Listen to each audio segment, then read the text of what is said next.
Përshëndetje të nderuar shikues të Kanal 10, jemi në këtë transmetim të drejt për drejt e emisionit 10 Live. Do ta nisim këtë transmetim duke u lidhur drejt për drejt me Asociacionin e Gazetarëve të Kosovës, të cilët sot do të ndajnë çmimin për raportimin më të mirë mbi çrënjosjen e varfërisë. Lidhemi drejt për drejt. Raportimi të gazetarëve është pikërisht ndikimi që raportimin do të ketë në ndryshimin e politikave të atyre që vendosin direkt, pra që bëjnë politika sa i përket çrënjosjes së varfërisë, që është një prej qëllimeve të ekipit, në fakt një qëllimeve të OKB-s, pra jo vetëm në Kosovë, në rajon, por kudo në botë. Është një bashkëpunim i frytshëm i cili ka sjellë ndër vite, pra në pa raportime të jashtëzakonshme të gazetarëve të gjitha komuniteteve etnike në Kosovë që me një përgjegjësi të madhe kanë raportuar për këtë temë dhe kanë pasur ndikimin e tyre pikërisht tek vendimarrësit. Edhe këtë vit ka pasur një numër të madh të atyre që kanë garuar në këtë garë, pra mbi 30 aplikacione kanë ardhur nga gazetarë të gjitha komuniteteve etnike në Kosovë dhe një juri profesionale në ditët e fundit është mbledhur për të dhënë verdiktin e tyre. Por para se të nisim me ndarjen e çmimeve, do të jetë një ceremoni sa më e shkurtër për shkak edhe të masave anti-Covid. Fillimisht dua të ftoj zonjën Ulrika Rikardsson që të mbajë një fjalim, është pra koordinatore e ekipit të UNKT në Kosovë për të folur për këtë bashkëpunim dhe rëndësinë e kësaj ngjarje. Ms. Rikardsson.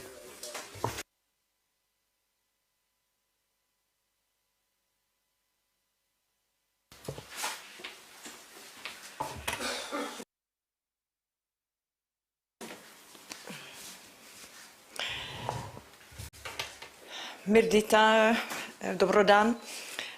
Welcome everyone to this very essential but quite symbolic event and ceremony. I would like to greet, of course, the AJK and the new chair of the association, as well as other journalists that are here with us today and media, along with the heads of agencies UNDP, UNFPA and UNOPS. We are extremely grateful for your presence here today, and I will be equally brief but quite symbolic in my remarks. So perhaps just two key messages here. One is how we have witnessed over the past year and a half the importance of access to reliable and to reliable facts and truths and information. We've seen that with COVID, how essential, not only in terms of ethics, but also in terms of tackling a crisis of the scale that we've seen with COVID, a public health crisis. We've seen the importance of the accessing to reliable information. Actually, it's been a matter of life and death. So that is something that I want to say. We've also seen that with the need and the responsibility that media and journalists have in particular, and journalists have been increasingly under attack in terms of protecting the civic space and the need for reliable news and facts and information being shared with the public. So I think with those two, conviction and the commitment to preserve these two very essential dimensions of media. I think sometimes you know it much better, the journalist in the room. I'm not a journalist, but I depend on journalism, I depend on information, and I depend on being able to trust the information that I read and that I receive. So I can say how important that is for the work of the UN, not only here in Kosovo, but in the rest of the world. What also, of course, is important is that when we look at society, journalism and journalists are the ones that need to bring to the attention of the decision makers what are some of the concerns in our society. And journalists do that on a daily basis. One of the concerns in Kosovo is, of course, poverty. Kosovo is one of the places here in Western Balkans, but also in Europe, that actually has extreme poverty. Extreme poverty is a serious concern. It is quite stubborn in Kosovo. It remains around 5%, more or less. It fluctuates a bit. But of course, extreme poverty is something that should be and can be eradicated in Kosovo. With that, though, it means that we need to raise to the attention of policymakers and decision makers the fact that it exists. And who are people who live with poverty? Why are they in conditions of extreme poverty? And this is part of why we do this ceremony on an annual basis and this award on an annual basis. It is to really promote, advocate, but also give attention and to give tribute to those journalists that do write about poverty. Because, of course, in a society where you have a lot of things happening, and Kosovo is certainly a place like that, a very charming place where a lot of things are happening on a daily basis, the importance to keep track of things that actually are affecting people's quality of life, people's capacity to deal with daily problems such as how to put food on the table, how to bring my children to school, how to have access to health care.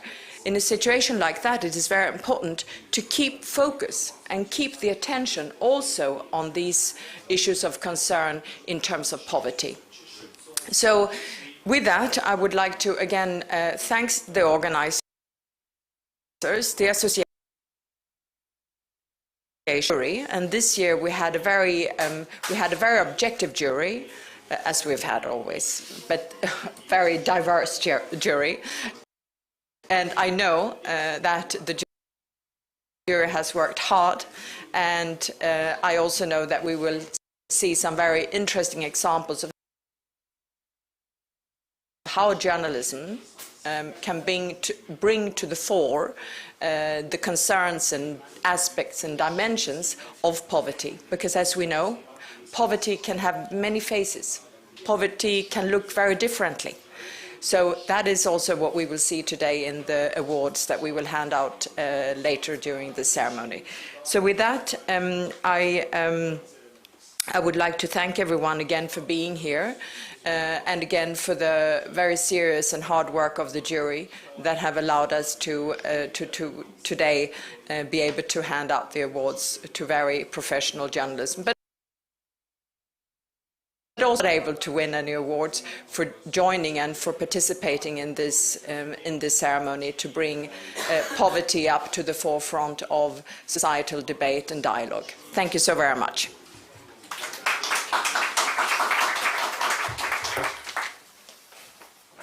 Faleminderit shumë zonja Rikardson. Siç e tham, pra ka pasur një numër të madh të atyre që kanë ngaruar edhe këtë vit për çmimet kryesore që vinë në 5 kategori. Është e qartë, pra që është bërë një punë ndoshta akoma më e madhe nga gazetarët si vjet për shkak të kusheve me pandeminë dhe pamundësimit të shumë prej qytetarëve për të pasur qasjet e duhur në shërbimet publike. Kështu që ka pasur raportime të shumta gjatë gjithë vitit për mënyrat se si përballja me COVID-19 ka vështirësuar ballafaqsimin me varfrinë. E juristë dhe e ftoj që shkurtimisht na tregoj punën që kanë bërë para se të nisim me dhënien e çmimeve. Zan.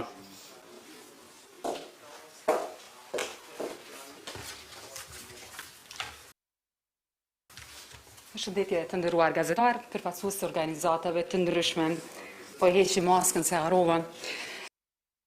Kam pas nderin dhe kënaqësinë që me qenë pjesë e jurisë profesionale prej 5 anëtarëve me përfaqësim gjinor dhe me pjesëmarrje të komuniteteve e cila jo rrallë herë po ndodh dhe ka bërë vlerësimin e historieve me një temë kaq të rëndësishme dhe me një temë kaq të ndjeshme siç është varfëria në Kosovë dhe dimenzioneve të cilat ndërlidhen me këtë aspekt.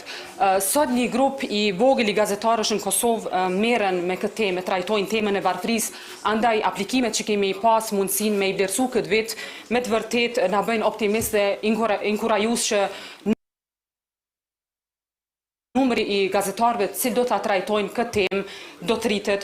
Kësaj radhe si asnjëherë më parë në aplikimet e pranuara kemi pas përfaqësim gjinor mjaft inkurajues, do të thotë një numër i konsideruar i grave gazetare të cilat janë lajmëru, po ashtu edhe relativisht një numër të mirë të përfaqësimit të gazetarëve të komuniteteve të cilë jetojnë në Kosovë. Përveç kësaj edhe në storje televizive të shkruara dhe në dokumentar cilët i kemi pas para nesh, ka pasur përfaqësim bukur të mirë të komuniteteve. E dim që roli i medias përpos atij i ngritjes vedijes është ka rol qëndror në formimin e opinionit të politikave, të fuqizimit të rolit të institucioneve publike, posaçërisht kur kemi të bëjmë me një temë të tillë siç është varfëria. Shifrat e varfërisë, numrit pa punëve në Kosovë na bën me dije që drejtësia sociale me të vërtetë është larg prej të dëshiruarës, cilën do të donim ta kenim në Kosovë. Për të inkurajuar dhe për të ngritur nivelin dhe kualitetin e raportimit të mediave lidhur me varfërinë, më lejoni që në emër të jurisë për hir të raportimit sa më gjithëpërfshirës në të ardhmen, sidomos në storje televizive ku hapësira është më e vogël, do të thotë limitohemi që mbrana një storje prej 1 minutë e gjys, 2 minuta e gjys, të tregojmë gjitha aspektet, e në fakt rajonim gazetar që të flitet më shumë për gabimet e shoqërisë, të flitet më shumë për zgjidhjet cilat i kemi para neve, për reagimin e sistemit apo për reagimin e institucioneve, cilat janë mjaft më shumë se të domosdoshme për të qenë storja sa më gjithë përfshirëse, ma e përmbushur edhe të ketë efektin sa më të madh të saj.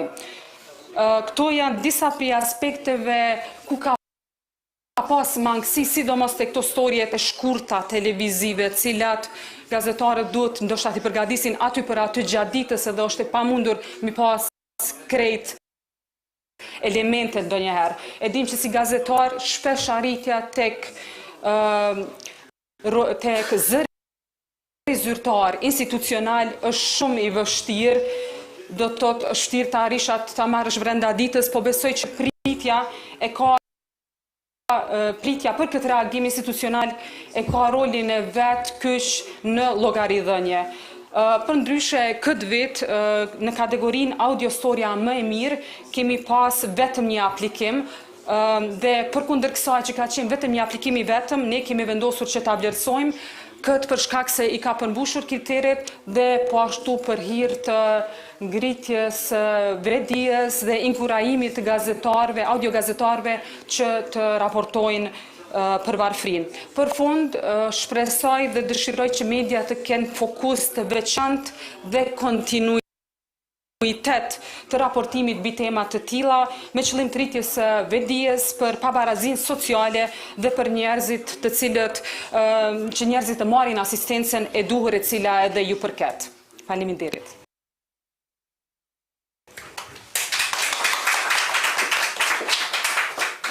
Maskën zanë.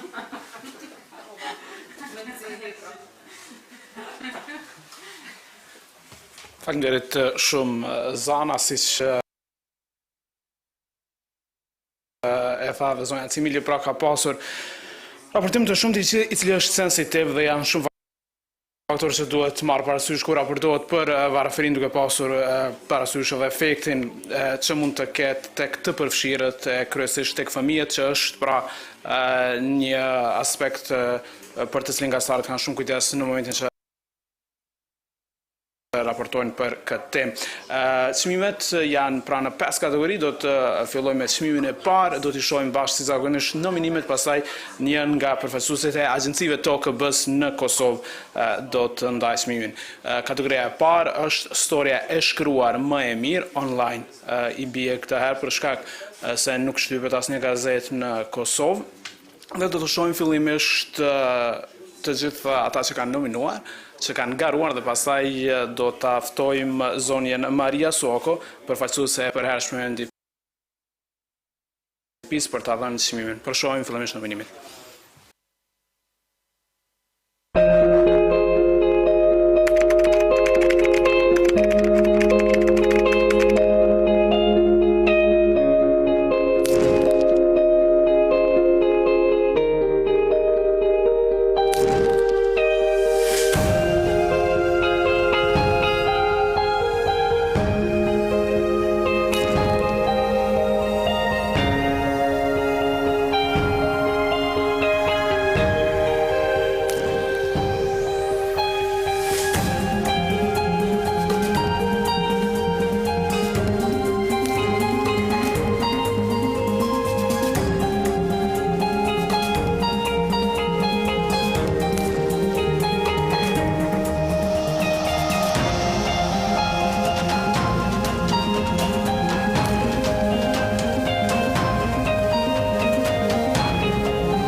Personën më të mirë të shkruaj, e ftoj zonjen Maria që të ndajë çmimin kryesor.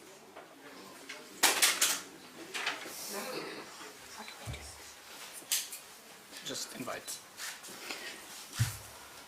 So, maybe just first of all, good morning. Great pleasure to be with you here this morning. Just a few words about the story.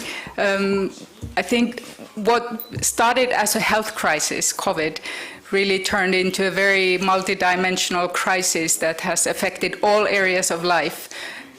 We, as UN Kosovo team and as development partners, have tried to, develop, do analysis to understand the full impact of the crisis in all areas of life, and have produced a lot of data indicators, have tried to really share that knowledge and information with everyone through visualization and many other means. But really behind all these figures, authorities trying to cope with the crisis, and this is what the story is all about. It is about how the COVID crisis has impacted the most those who are already struggling at the margins of the society. And it's a story about two major neighborhoods in Fush, Kosovo, and looking at how the communities are coping, but also how the authorities are coping in addressing the crisis. It starts about mentioning lockdown of last year. How can we ask those who do not have proper housing to lock down? So with this introduction, I would like to invite Fitim Gashi to receive the award for the best written story.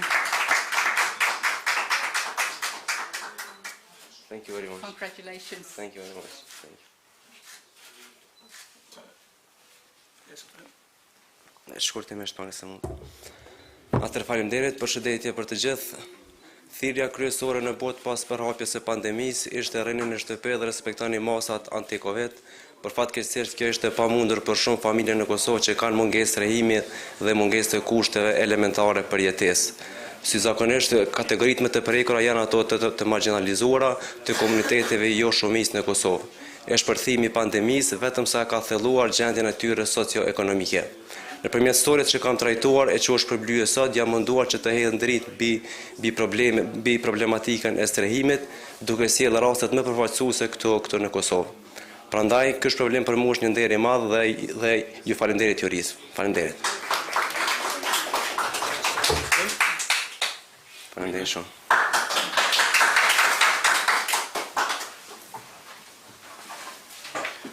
And I'll give you back here. Dhe vazhdojmë me videostorien më të mirë, janë nominimet dhe pastaj do të ndajmë së mirë.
ata që kanë dërguar historit e tyre me të vërtet, nga çfarë kemi parë gjitha ka një historinë e vetë të jashtëzakonshme, por ka vetëm një fitues dhe do ta ftojmë zonën Monoshaçi Hoxha Krasniqin nga që është zyrtare lartë për marrëdhënie me jashtë nga zyra e shefit të misionit të UNHCR-s në Kosovë, për të mbajtur fillimisht besoj një fjalë, pastaj për të treguar fituesin.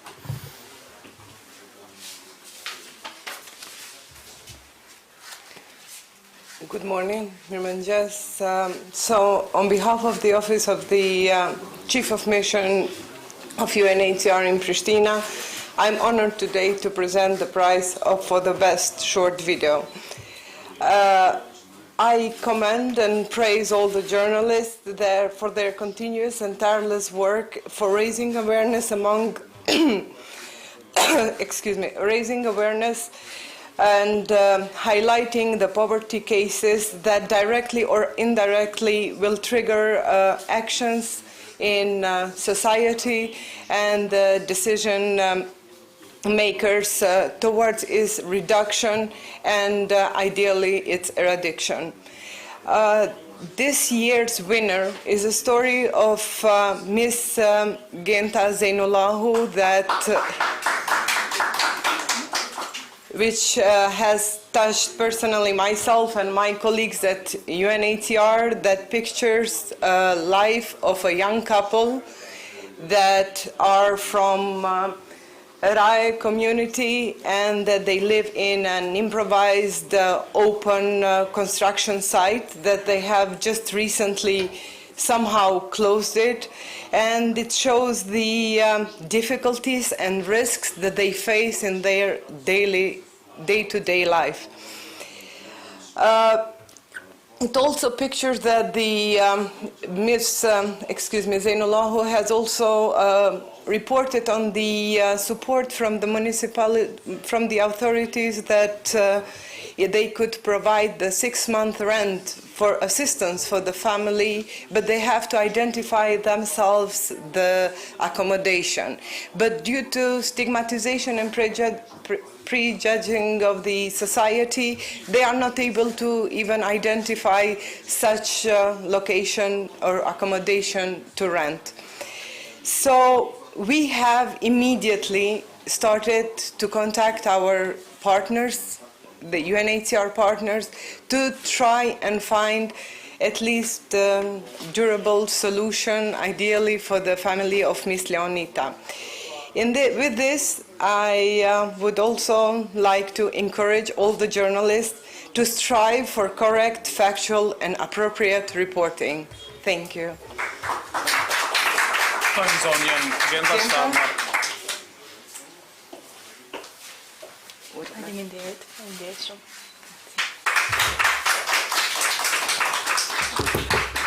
Po ndihem të privilegjuar që në mesin e tërë këtyre historieve, historia ime ka dalë fitimtare. Unë po shfrytëzoj fjalën time me inkuraju krejt kolegët e mi gazetarë që të mos ndalemi. Kjo është arma jonë më e fortë, edhe kështu mundemi me mposhtë dukurit të këtilla. Faleminderit edhe një herë. Faleminderit.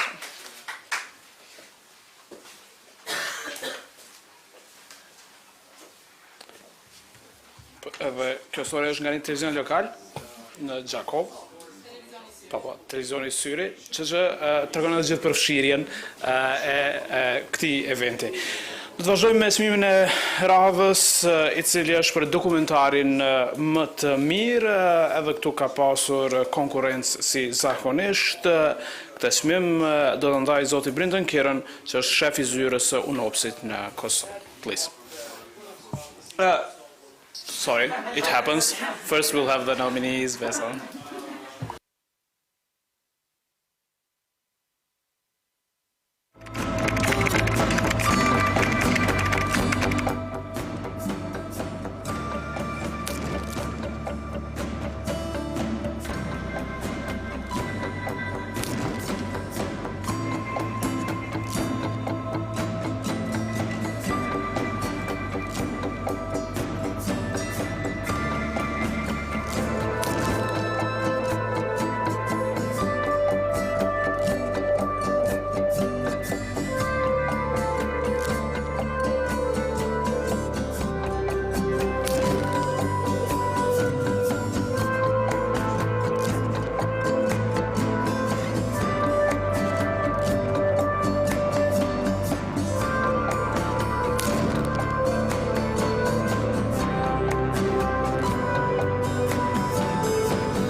to give the prize. Ready now. Përshëndetje, mirdita. Good afternoon. It's my privilege to be here today to present the award of the Best TV Documentary.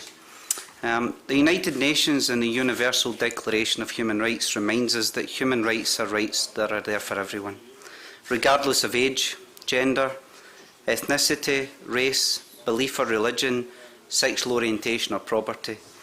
For the past 2 years, the world faced an unprecedented pandemic. Its consequences and the negative impact of deepening poverty and increasing inequalities, especially for the marginalised and vulnerable members of society, especially for women. This documentary brought to our attention that gender-based discrimination has many dimensions, that social constructs puts women in particular in more adverse position in comparison to men. From this award-winning story presented, the additional dimension and the bitter layer of the discrimination is brought to our attention. This dimension, which is very often not mentioned, it is the age discrimination which by default is worse for women and girls. The definition of age discrimination is when a person is treated less favourably or not given the same opportunities as others in a similar situation, because he or she is considered to be too old or too young. Age bias in employment affects many people. Young workers may be underpaid or belittled or bullied. Older workers may miss out on jobs because of their age. As we are all getting older, ageism affects all and will affect all of us. And yet, because it is more often socially accepted, ageism is one of the least known forms of discrimination in the employment sector. We are aware of the complexity of this situation, and it is critical that all journalists and media join forces and work together to create an environment and conditions for decent work for all, in which women and men can fully exercise their potential for work regardless of their age and with dignity. This event today and the stories presented should inspire us all to reflect on the prevalence and the gravity of gender-based discrimination in the workplace, ageism, and the importance that we stand up for the rights no matter what age you are. It's my pleasure now to issue the award for the Best TV Documentary to Vjosa Cherkini for working today only for tomorrow. Të në zonën Katrina Krasniqi, që ta marrë çmimin e emër të zonës Cherkini, do ta shohim mesazhin e saj pas pak, Katrina. Okay. Cila po shkon e para? Mesazhi? She's going to say some words. Yeah, we're just gonna Yeah. pick up for her friend. Përshëndetje gjithëve, nga unë Vjosa Cherkini, po ju përshëndes sot nga Berlini. Fatkeqësisht sot nuk mund të jem në Prishtinë për shkak që ndodhem në Gjermani. Mirëpo jam shumë falënderuese që kam marrë çmimin dokumentari më i mirë televiziv për vitin 2021 në Kosovë. Ndihem shumë i privilegjuar që puna ime në Kosovë është vlerësuar dhe po ashtu jam shumë e kënaqur që pikërisht çmimin e parë që ndoshta po e marr për dokumentarët e mi, po e marr në Kosovë. Dhe ky hulumtim të cilin e kam realizuar, e kam bërë për gratë e Kosovës, edhe ka qenë njëra ndër hulumtimet më të mira që i kam bërë deri tash, dhe më me qejf që i kam bërë ato. Kështu që këtë çmim ua dedikoj të gjitha grave dhe vajzave në Kosovë, që të kenë punësim më të mirë dhe normalisht të respektohen pa marrë parasysh moshës në të cilën janë, të vlerësohen edhe të konsiderohen si vlerë edhe fuqi punëtore në shtetin e Kosovës. Ju falenderoj edhe ju përqafoj gjithë dhe shumë. Faleminderit edhe një herë, edhe po vjen shumë keq që s'mund të jem sot në Prishtinë për ta marrë çmimin personalisht në Kosovë. Congratulations to your colleague. Okay, so obviously I'm not Vjosa. I'm Katrina Krasniqi, I'm a film director from Kosovo. I met Vjosa in 2020. I was her mentor in Kosovo 2.0 fellowship. I worked with her for 6 months, and I was really impressed by her dedication. This was the first documentary she made. Her research, her sharpness, her thinking really amazed me. Every day she developed very, very fast. Her skills in the beginning were just only kind of bare. But then after 6 months, I was the proudest mentor in the entire program. Vjosa called me last night. She said, I got this award and I would really want you to go and pick it up for me. I'm really happy that someone like her gets this award with her first film, because this is such an important support for someone like her, for a woman who basically is interested to see the world, for a journalist that works with such ethics and dedication. And yes, this documentary is about ageism, but it covers so many other topics as well. The most marginalized group of women who work in informal economies as care and domestic workers. This is a very large group of women which is growing day by day, who are completely invisible to our state institutions and legislations, because in our law they don't exist. So I will proudly take care of this award for her, and thank you for recognizing that beautiful girl.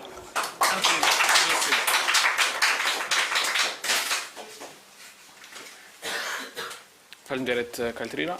Do të vazhdoj me kategorinë e radhës që është audio storia më e mirë, për të cilën, siç e tham, kishte vetëm një nominim, por që është një super story që do ta shohim dhe pastaj do ta ftojmë për të ndarë çmimin në zonën visare Mujku Nimani, shef e zyrës UNFPA në Kosovë.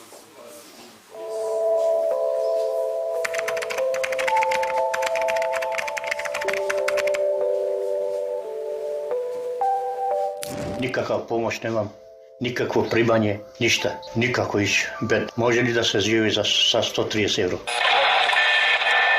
Yok param gitme bakma hastanede pisnere. Ama yok param ilacım bulma para da işte imite. Unë sot me marrë me 90 me 100, jo me lo që kemë. Mi jo kërkari, shka me bune një femën, parë zote. Të gjithë, nerva që tutet. Nemam musto za kuća, nemam. Sad se penal tukaj, te pomoš aroma joka. Da je varo, da je kuhova. Gjithë do te jashe navjash. Këta janë zërat e njerëzve, të etnive, feve, gjinive e moshave të ndryshme, që kanë dhe shumë çka tjetër që i dallon, por një gjë e kanë të përbashkët, varfërinë.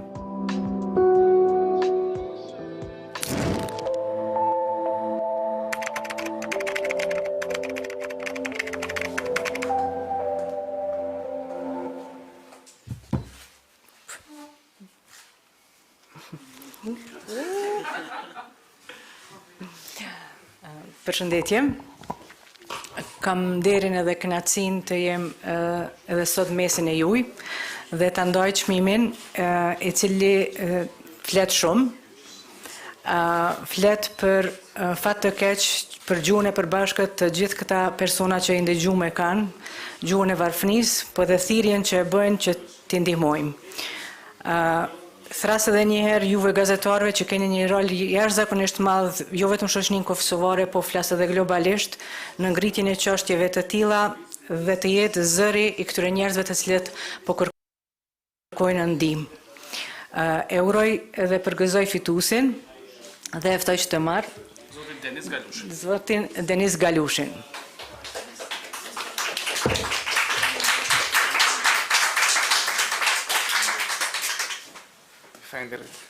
Faleminderit shumë.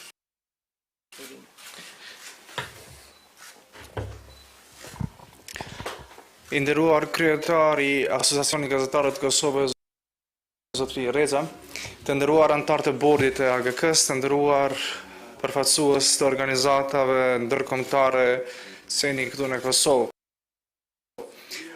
Unë jam Denis Galushi dhe vin nga një vend, siç është Prizreni multietnik, siç janë Gjuht, Dobardan, përshëndetje, herkese meraballar, Laço Dive. Dhe janë këta gjuhë që dëgjohen çdo ditë në për tavolinat e çajtorëve të ndryshme të kallëdërmit të vjetër. Por një gjë e kanë të përbashkët, është ajo fatkeqësisht varfëria. Unë para vitesh pa të aplikuar edhe për një storje si shkrim më të mirë, edhe atëherë pse nuk mora një çmim e konsiderova vetëm fitues sepse ka qenë një privilegj jashtëzakonshëm të jem në mesin e top 10 gazetarëve eminent të Republikës së Kosovës, ku edhe storia ime u futur në top 10-jen.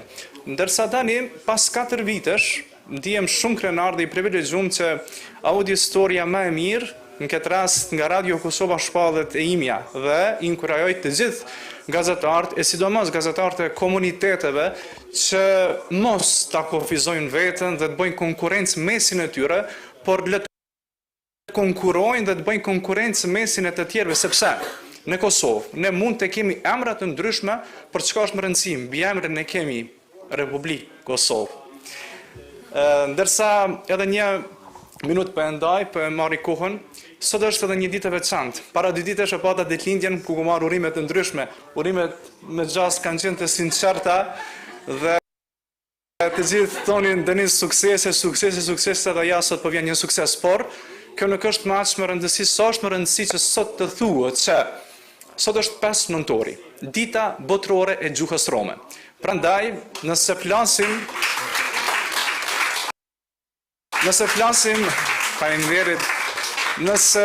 flasim me dikë që gjuhën ai e kupton fjalët të shkojnë në mendje, por nëse flasim me dikë që gjuhën ai e flet fjalët do të godasin zemrën. Prandaj më lejoni që ta bëj një falënderim në gjuhën romishte, e cila në fjalorin e fundit të publikuar nga zoti Veljko Kajtazi me 30.000 fjala urrejtje nuk ekziston. Dhe për këtë arsye unë jam shumë krenar dhe po ju them tani në gjuhën time romishte, t'i godas pak zemrat e shikuesve, që po na ndjekin, kam le taj respektu në dizune e romane komunitetesko. Akava počin mashmange si to but barbado, feriso je kunë žurnalista një Kosova sim kaj aplicirana babashajka disot taj lelum, akava počin, taj akare dromeja, ani amari kamni, taj romani që vash 5 novembro, lumjako dive romana që bjako, si to je počin kaj dendilo mange ta je ke bare barvalipeja, eva lujnava i një kotar e juria, i një kotar tumen. Oven saste, ju fajnderit.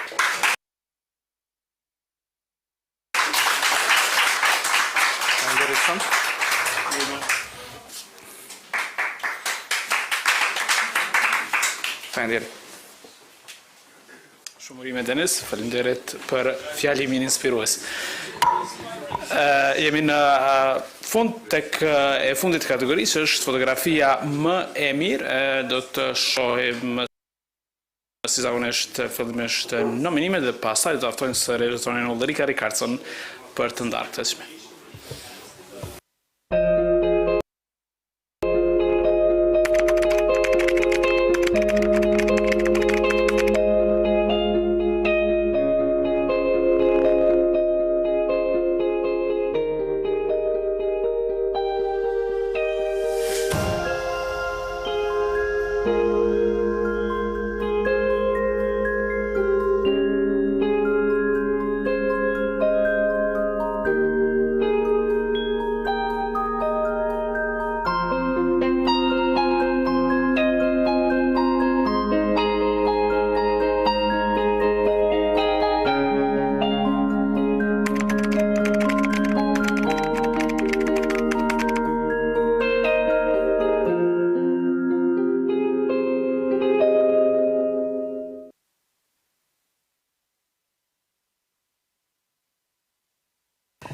So I'm handing out this prize on behalf of UN Woman, Vlora Tushinushi, and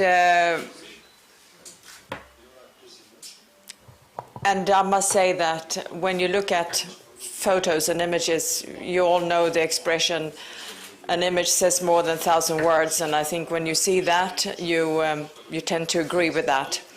And I'm very pleased to have the winner here in front of me of the Best Photography Award, but before that to also say how impressed I was with all the rest, and we can really see how the different faces and images and versions that that poverty takes, and I think that's such a powerful it's such a powerful messages, and so I'm really impressed by the quality of all the nominations this year, but also extremely pleased to present the winner of the best photography to Valdrin Fetahu.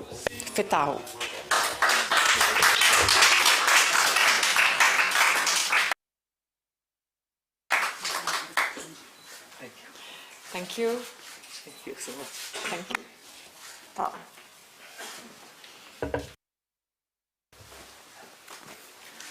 Faleminderit shumë Asociacionit Gazetarëve fillimisht, edhe Kombeve Bashkuara që për vit dytë me radhë vlerësojnë si fotografinë time si fotografinë më të mirë. Vitin e kaluar e kam pas një foto pa ngjyrë bardhëzi. Si vjetë e kom pas kom dosht me dhonë pa ngjyrë edhe jetë fotografisë, me shpresë me një program e kom dhonë ngjyrë, me shpresë që edhe na me bo një program mjetësur, por me ju dhonë jetë edhe shpresë ma shumë komuniteteve. Si që shënë një gjendja e kom titulue fotografinë të pa ose barabartë. Dhe thonë nëse bina na që gjendje që me lonë shoqërinë shtë mu barazuë me kofrat e rina në gjendjet mirushme. Po shpresoj që me arrit, me inkuadru ma shumë, me fillu me Nëna Teres ka thonë shumë folën për varfrin, po pak folën me të varfrit. Edhe me fillu me folën me ta, me inkuadru në arsim ma shumë, familjeve tyne, mos me menu familja tyne veç me pos një shpilë, me ngëf, me në tyne, po me jam realizue edhe ondrat e fëmijëve tyne. Është viti 16 që përmohet kjo ceremoni edhe so vite kanë me shku më raportu për varfninë e cila nuk përshduket. E kena na një poet me gjenin, edhe ajo është konsideruar si poet e mirimit, edhe ai kish me thonë deri kur kështu mo. Faleminderit shumë.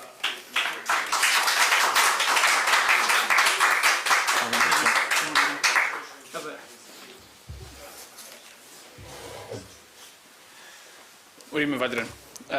Faleminderit të gjithëve për pjesëmarrje, i faleminderoj të gjithë fituesit, kanë qenë që gjitha historit jashtëzakonshme si që tham dhe e pam, pra inkurajoj të gjithë të tjerë që të vazhdojnë të garojnë edhe vitin tjetër, por mbi të gjitha ne dim që në fakt raportimi për varfrin nuk lidhet vetëm me këtë çmim, sepse është dhe bëhet në bazë auditore nga shumica mediave të kosovare që e shohin si pjesë të rëndësishme të punës së tyre në atë që është misioni ynë kryesor, pra për të ndikuar që të ndryshojnë politikat e atyre që marrin vendime në këtë aspekt. Ju falenderoj shumë të gjithëve.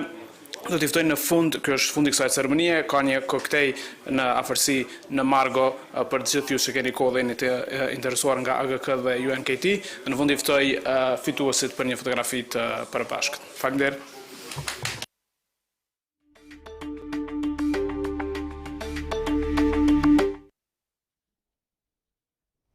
Kemi qenë drejt për drejt me këtë aktivitet të organizuar nga Asociacioni i Gazetarëve të Kosovës, ku janë ndarë çmimet për raportimin më të mirë për çrënjosjen e varfrisë, ndërkohë që do të vazhdojmë rrjedhën e këtij emisioni me informacione të tjera.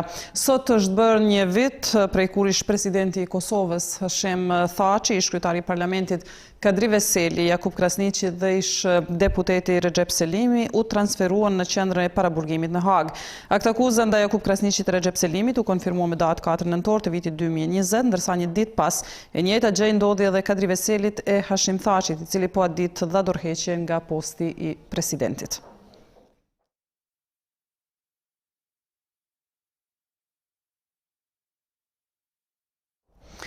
Sot është 5 vjetori i vdekjes së aktivistit televizjes vetëvendosje në burgun e Prizrenit, Astrit Deharit. Televizja vetëvendosje ka bërë homazhe gjatë ditës tek varri i tij.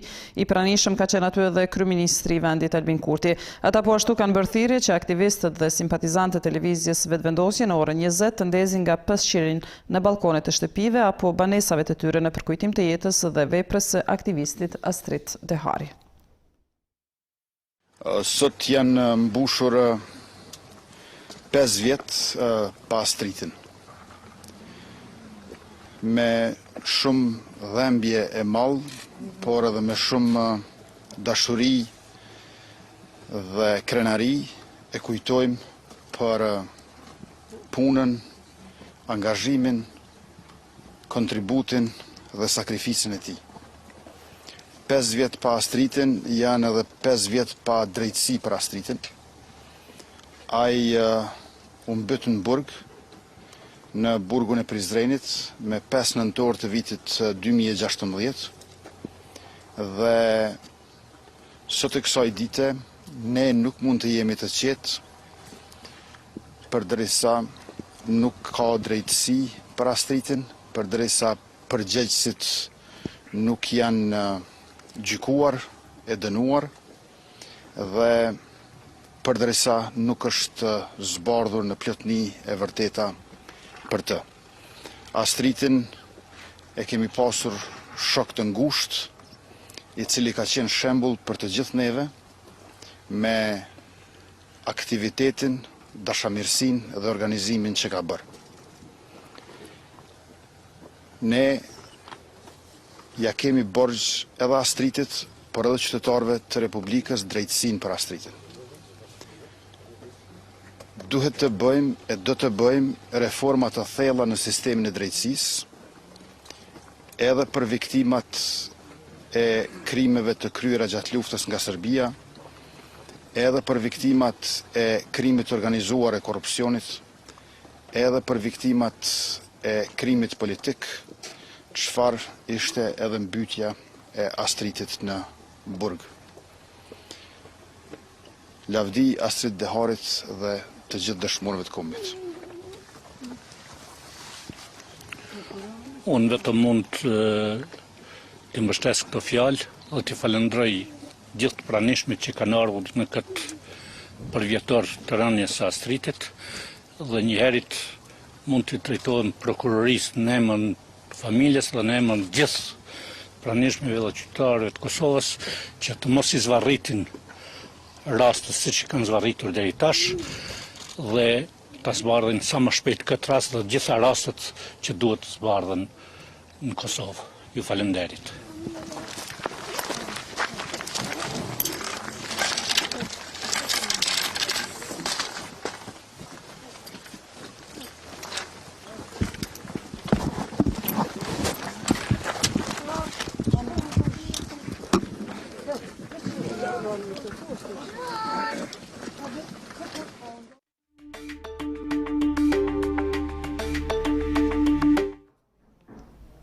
Do të vazhdojmë tani rrjedhën e këtij transmetimi të drejt për drejt me bisedën e planifikuar për ditën e sotme këtu në studio. Do të flasim për rastet e shtuara të dhunës në familje kohëve të fundit. Në fakt, një dukuri kjo e cila ka ekzistuar dhe vazhdon të ekzistojë, megjithatë gjatë kohës së pandemisë është raportuar si në rritje e sipër. Do të flasim sot konkretisht me drejtoreshën e Qendrës për mbrojtjen e grave dhe të fëmijëve me zonjën Zana Hamiti. Faleminderit shumë për prezencën, zonja Hamiti. Faleminderit për ftesën.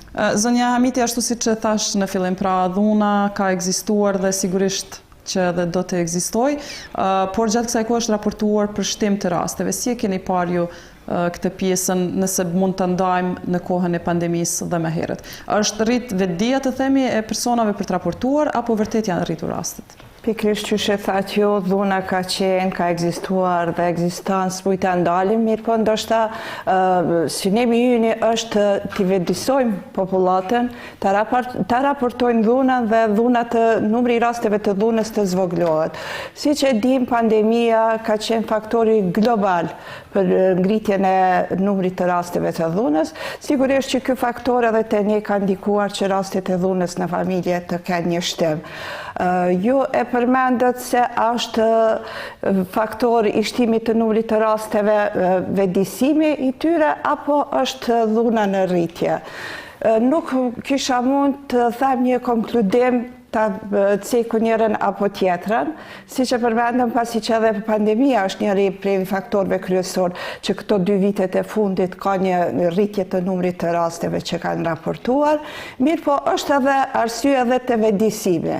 vremjeve disim të shtuar të popullsia, po ashtu edhe të rastet e dhunës në familje që marrin një guxim për ta paraqitur problemin e tyre të institucioneve. Ju jeni drejtoresh pranë qendrës për mbrojtjen e grave dhe të fëmijëve, në bazë të përvojës tuaj, pra cili është roli i strehimores?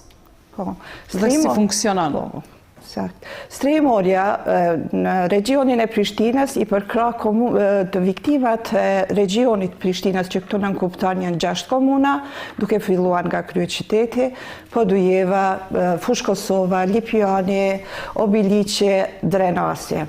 Janë rastet që vazhdimsi, rastet që i paraqesin në për institucionet relevante, këtë rast është një hallkë zinxhirore e institucioneve që vepron për mbrojtjen ose parandalimin e dhunës në familje, duke filluar nga policia, qendra për punë sociale, mbrojtësit e viktimave, gjykata, strehimorja, shtëpitë e shëndetit, e të tjera. Sa është e vështirë, zonja Hamiti, të punohet me këta persona? Pra, këta persona dihet që janë viktimë e dhunës dhe kemi parasysh këtu që shpeshherë dhunuesit pra edhe i ndjekin viktimat e tyre me vite me radhë. Sa është e vështirë të punohet në këtë drejtim dhe të strehohen këta persona? Mund të paraqitet si vështirësi ndoshta funksionimi i mirëfillt i institucioneve.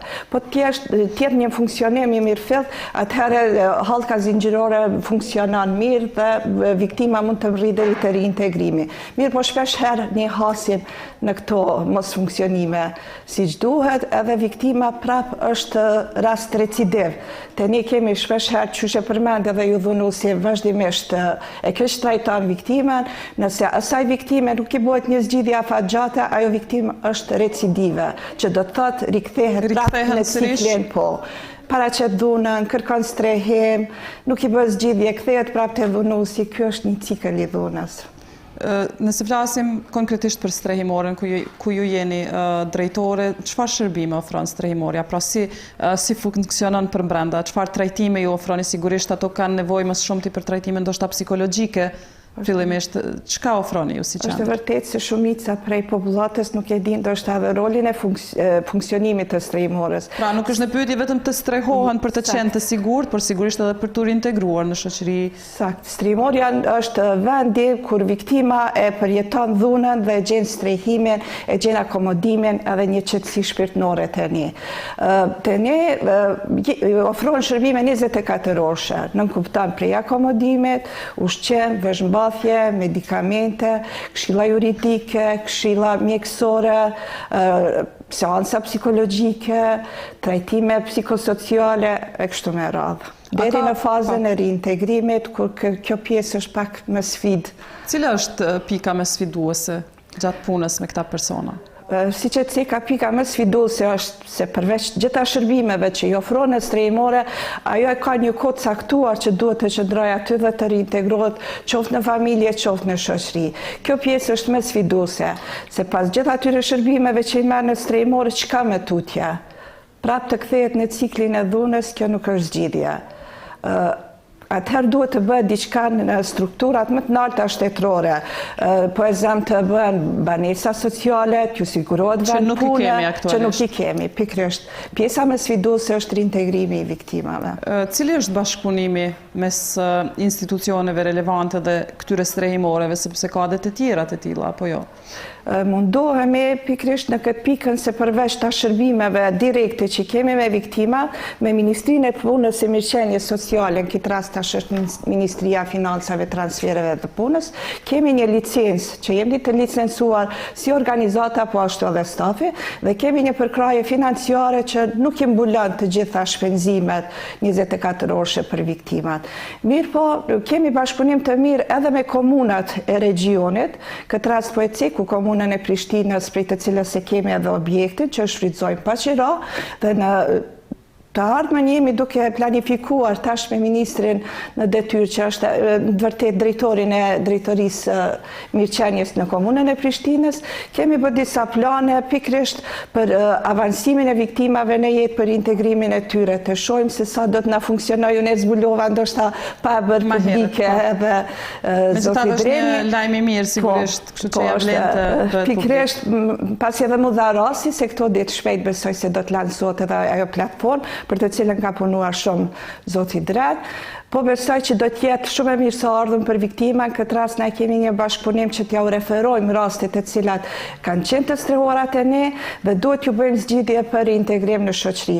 Të paktën një herë t'ja u sigurojmë një banem për një kohë derisa ato të pavarësohen ekonomikisht, një vend të punës e tutje t'jenë. Sa që ndrojnë zakonisht? A ka një afat kohor të caktuar strehimorja sa mund t'i mbaj këto persona? Po, rregulloria jone parashep prej pranimit, 24 orësh deri në 6 muaj. Mirë po, asnjëherë ne nuk e kemi marrë si vendim të prerë. I ka mbush 6 muaj dhe ajo të bëj zgjidhje. Duhet të dalë? Jo, përkundrazi ne vazhdojmë, ka pas raste deri në 2 vite i kemi mbajt. Sigurisht, shumica e këtyre personave janë të gjinisë femërore, apo jo? Po, me fëmijë. Po, të rritura janë gratë, mirë po janë nana me fëmijë. Të ndërlidhesha, pra, si funksionon, me qësë se ka shumë prej tyre që kanë edhe fëmijë. Fëmijët janë bashkë me to në strehimore? Po, nana me fëmijë, veç ka vlen të përmendun këto që ndoshta duhet ta gjejmë një zgjidhje afatshkurte për djemt moshës mbi 12 vjeçare nuk i pranojmë. Pasi që kemi edhe vajza tjera adoleshente që vinë. Për shkak të hapësirave, sigurisht që janë të kufizuara brenda strehimores? Po, pikërisht se smujmë, sikur ta kishim pas një aneks, t'ja u sigurojmë këtyne nanave që i kanë fëmijë mbi moshën 12 vjeçare, sigurisht që do të funksionon të mirë. Kur jemi të mbështetja institucionale, sigurisht mbështetja institucionale nënkupton edhe sistemi i drejtësisë, apo jo? Pra, kemi shumë raste, në veçantë ju sigurisht i përcjellni me shumë vëmendje kohëve të fundit, që ka shumë raste të dhunës dhe ka raste kur dhunuesi dënohet me merr një dënim minimal. Ndikon edhe kjo që të humbet edhe besimi nga ana e viktimave që të raportojnë rastin, por edhe të fuqizohet në një farë forme dhunuesi. Sigurisht që po e shohim në viteve të fundit edhe kemi pas vrasje, rritjet numrit të vrasjeve. Deri tani këtë vit kanë qenë 3 vrasje. Pikrisht rasti i fundit i vajzës nga Ferizaj, t'jep me faktikisht atë dëshmon që këtu institucionet kanë ngecë, edhe pse rasti dhunuesi ka qenë rast recidiv i njoftën për policinë, për gjykatën, nuk kanë ndërmarrë asgjë dhe ka ardhur deri te vrasja. Si që tatë edhe jo, me të vërtet, kjo është një demotivim, ndoshta edhe i viktimave, ju humb besimit e institucionet, mirë po na megjithatë kemi fushata vëdësuese, vazhdimisht punojmë këtë drejtim që t'i vëdësojmë, ta paraqesim rastin. Po sa i takon shoqërisë, si shoqëri, në çfarë stadi jemi sa i takon kësaj? Pra, duhet të jemi real, ka dhe paragjykime. Është një shumicë e madhe të cilët normalisht që janë kundër, por ka një pjesë e shoqërisë të cilët kërkojnë arsyeën sepse ka ardhur deri te dhuna. Në momentin që kërkohet arsyeja, i bjen që po e arsytojmë dhunuesin. Pikrisht jemi ende shoqëri fatkeqësisht patriarkale që dominon ende çfarë thot burri, ka të drejtë, janë të kufizuara ndoshta të drejtat e grave. E kam fjalën nëpër familje të ngushta. Pikrisht që kjo është e keqja se dhuna nuk duhet merret si çështje private. Duhet të raportohet, janë organe gjetse që sigurisht që besoj që edhe në shumicën e rasteve funksionon, tash mos t'i marrim këto raste që kanë qenë të neglizhuara. Mirë po, ne besoj që në vazhdim e sipër jemi duke shkuar përpara. Sa i takon strehimores, si vihen kontaktet me këto persona? Pra ato ju gjejnë ju, kërkojnë ndihmë nga ana juaj, apo ka një qendër sociale, një institucion tjetër që ndoshta i referon? Si funksionon? Pikrisht që thash, është një hallgë zinxhirore që fillon viktima e paraqet rastin në polici, pastaj qendra për punë sociale e vlerëson sa dëshiron ajo apo ka nevojë, sa është niveli i rrezikut për të strehuar, pastaj te ne vazhdojnë shërbime tjera, me bashkëpunim me gjykatën, mbrojtësit e viktimave, nëse ato dëshirojnë të kthehen në shtëpitë e tyre ku shumica 99% them të drejtën kthehen prapë te dhunuesi. Kthehen sërish. Atyre ju duhet me dëshirën e tyre. Me dëshirën e tyre, pasi nuk kanë zgjedhje tjetër. Me pamundësinë në fakt që të bëjnë jetë. Për atë arsye është një vendim që lëshon gjykata, është urdhri mbrojtës, me të cilin vendim dhunuesit i ndalohen, i kufizohen shumë veprime i ka të kufizuar ndaj viktimës. Kështu funksionon njerë për njerë. Do të thotë rastet e cilat nuk marrin guximin që të raportojnë rastin e polici, por që strehohen të ju nuk ka. Këto raste nuk i merren apo jo, ka raste? Jo, gjithsesi që i marrim me procedurat e standardeve të veprimit që është hartuar nga zyra e kryeministrit, aty theksohet qartazi që viktima ka të drejtë edhe të vetë referohet.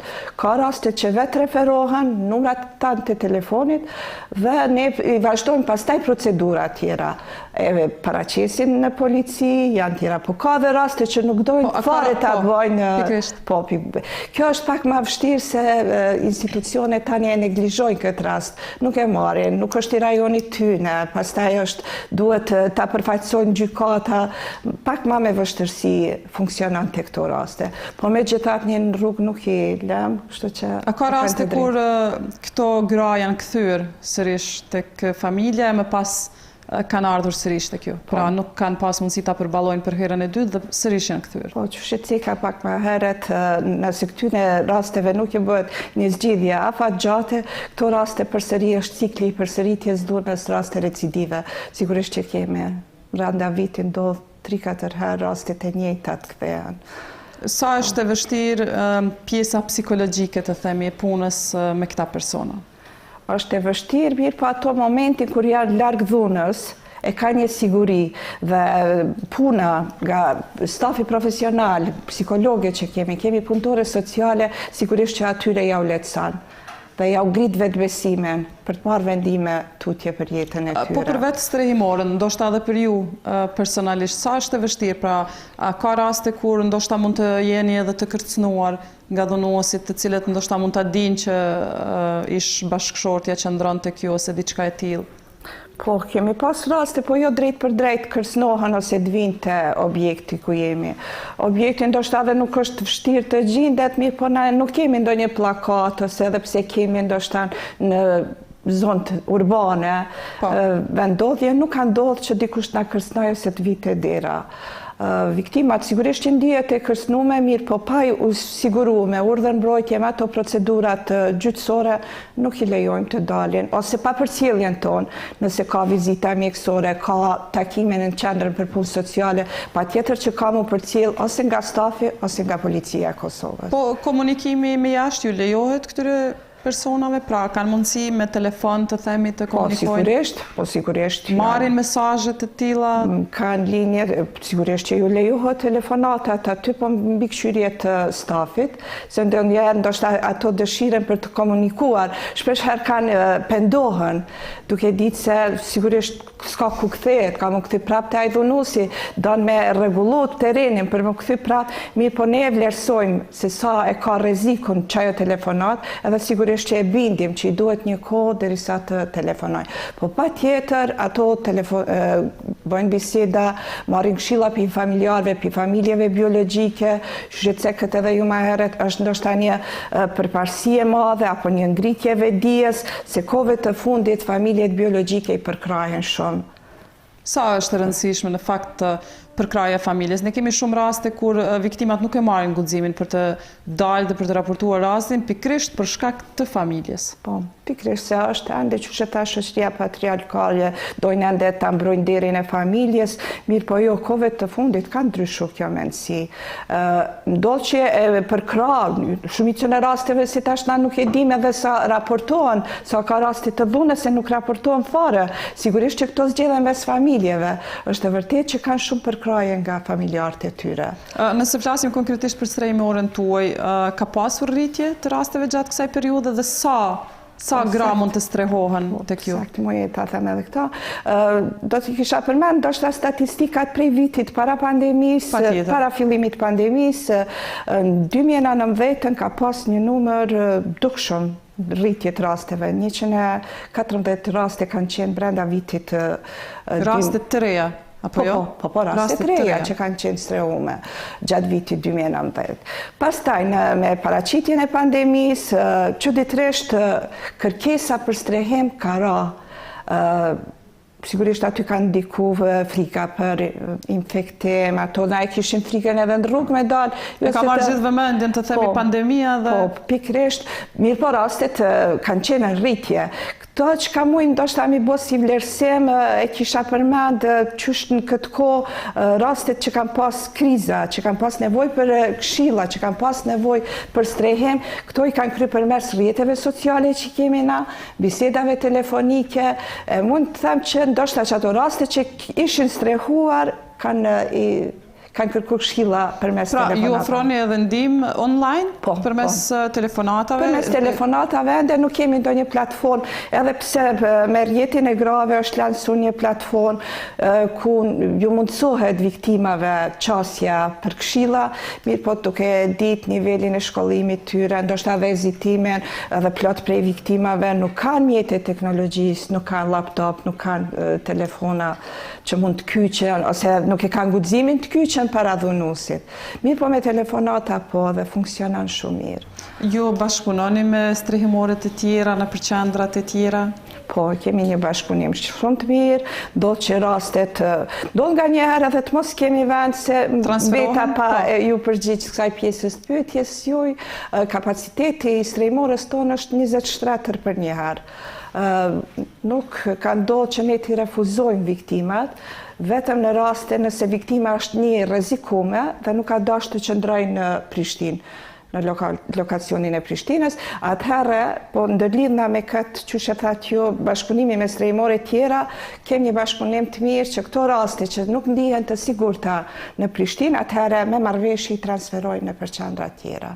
Pëso ju takon, e përmendëm mbështetjen institucionale, por ndonjëherë jo vetëm mbështetja institucionale atyre organeve kompetente që janë, por ndoshta ndonjëherë ka rëndësi edhe bashkëpunimi për shembull të zëmë me rrjetin e grave deputete ose figurat e tjera të cilat do duhet të ofrojnë mbështetje. Kemi pasur për të dytën herë tashme kemi një presidente që është grua dhe normalisht që në këtë fushë gratë janë më të ndjeshme për ta kuptuar problematikën me të cilën ballafaqohet një grua. Keni këtë mbështetje? Po, patjetër me organizatat e shoqërisë civile kemi një bashkëpunim të mirëfillt.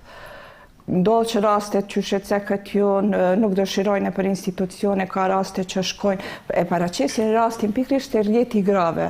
Aty gjejnë ndoshta një besim më të fortë, dhe përmes tyre ne kemi bashkëpunime që i pranojnë këto raste dhe drejt për drejt kur na i referojnë organizata tjera.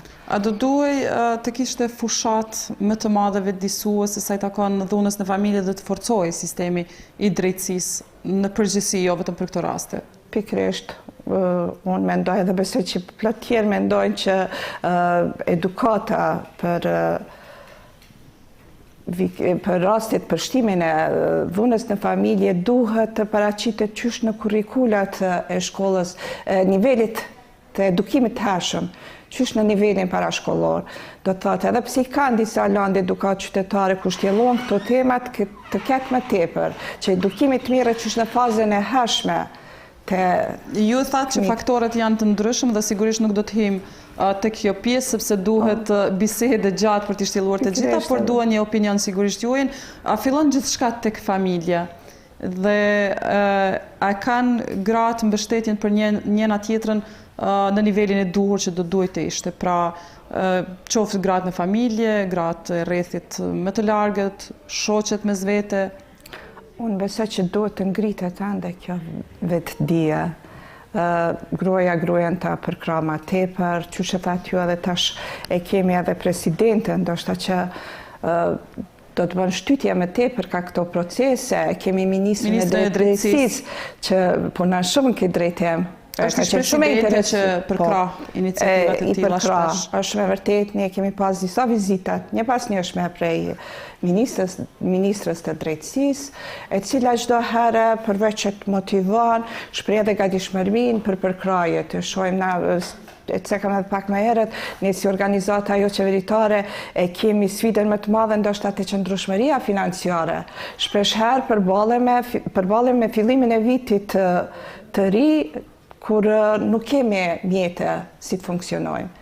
e kjo mbeten mëshirën e donatorëve për të funksionuar. Një sfidë tjetër sigurisht janë edhe fëmijët që i përmendëm pak gjatë bisedës, pra këta fëmijë duhet të ndjekin shkollimin, kanë vizita mjekësore, kanë aktivitetet të ndryshme të cilat nuk duhet t'i humbin. Sa arritni t'i ndihmoni dhe t'i realizoni të gjitha këtu? Po, pikrisht. Kemi një bashkëpunim shumë të mirë me drejtorinë e arsimit komunën e Prishtinës, Shpresa Shala, zonja Shpresa Shala, e cila na ka përkrahur këtë drejtim dhe ne kemi të drejtën t'i dërgojmë fëmijët në cilën do shkollë të Prishtinës. Fëmijët pavarësisht nga cila komunë vinë, me automatizëm ne mund t'i dërgojmë, po në këtë rast ne i dërgojmë në shkollën që kemi më së afërmi në lagjen tonë, tash nuk po bëhet edhe publike. Patjetër, nuk duam të zbulojmë. Edhe fëmijët me një menaxheri rastit, me një flet kalim nga shkolla në të cilën ka qenë, bartet dhe vjen mësimin.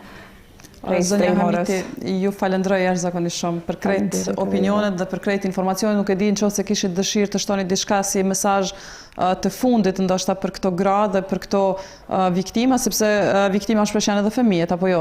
Tani për këtë nuk ju pyeta nëse ka edhe raste të tilla kur merrni vetëm fëmijë, nuk e di si funksionon kjo pjesa. Ndoshta raste shumë të rralla kur është i stërmbushur numrin të strehimorja e fëmijëve, se ne në Prishtinë kemi edhe një strehimore.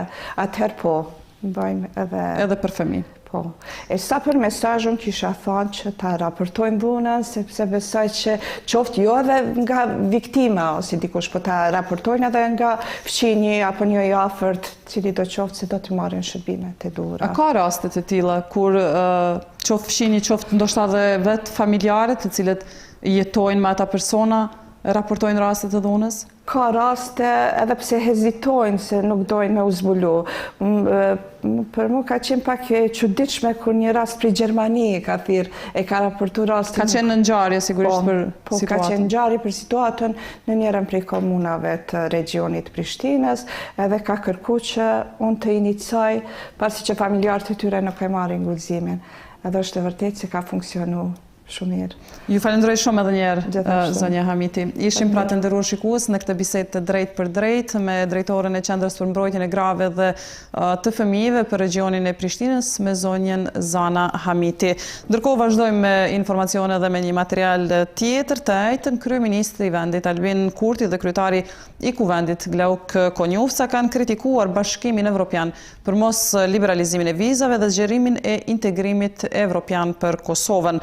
Këto komente ata i kanë bërë në takimin e Komisionit Bashkimi Evropian Kosovë për Mesahan, kurse shefi i zyrës së BE-s për Kosovën, Tomas Zinjog, nuk ka dhënë ndonjë arsye për këtë derisa ka përsëritur se Kosova i ka përmbushur kriteret për heqjen e vizave.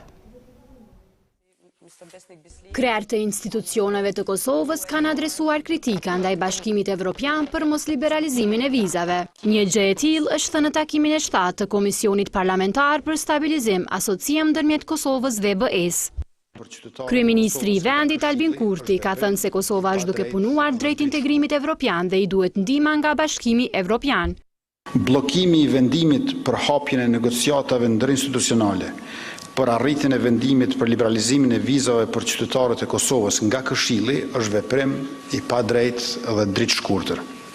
Parlamenti është vendi ku kjo çështje duhet të ngritet në çdo mbledhje deri në marrjen e vendimit, sepse aty është vendi ku mbrohet edhe Evropa si kontinent e jo vetëm interesat e ngushta të shteteve anëtare. Ndërkaq, kryetari i kuvendit të Kosovës, Glauk Konjufsa, ka thënë se mos pajtimi i disa shteteve anëtare të BE-s ka ndikuar në mos liberalizimin e vizave për qytetarët e Kosovës. Arsyetimi për mos liberalizim ka të bëjë me mos pajtimin, siç e dini, të disa shteteve anëtare të Bashkimit Evropian, të cilat nuk pajtohen me këtë vlerësim që e ka bërë Komisioni Evropian. Kjo e lën një shije shumë të keqe në Kosovë.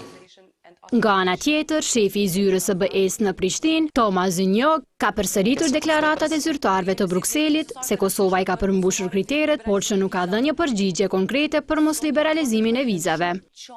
Ai ka theksuar se Kosova duhet të vazhdojë të zbatojë ligjet dhe marrëveshjet e nënshkruara në dialogun Kosovë-Serbi. E dim se sa i rëndësishëm është liberalizimi i vizave për qytetarët e Kosovës. Zonja von der Leyen ka qenë e qartë në këtë pikë. Komisioni qëndron prapa vendimit të korrikut të vitit 2012 që Kosova i ka përmbushur të gjitha kriteret për liberalizim. Propozimi është mbështetur edhe nga Parlamenti Evropian në lexim të parë, por është në shqyrtim në Këshill. Unë llogaris në mbështetjen e anëtarëve të Parlamentit Evropian dhe të deputetëve që janë këtu sot, që të vazhdojnë të punojnë në Parlamentin Evropian për të arritur këtë qëllim. Kuvendi ka rol të rëndësishëm që duhet të luajë në zbatimin e reformave në sundim të ligjit. Në këtë takim është kërkuar që Kosova të vazhdojë të zbatojë reformat që dalin nga MSA-ja. Marrëveshja stabilizim asociimit është nënshkruar në vitin 2015 nga ish-kryeministri i Kosovës Isa Mustafa dhe përfaqësuesja e lartë e BE-s për punë të jashtme në atë kohë, Frederica Mogherini.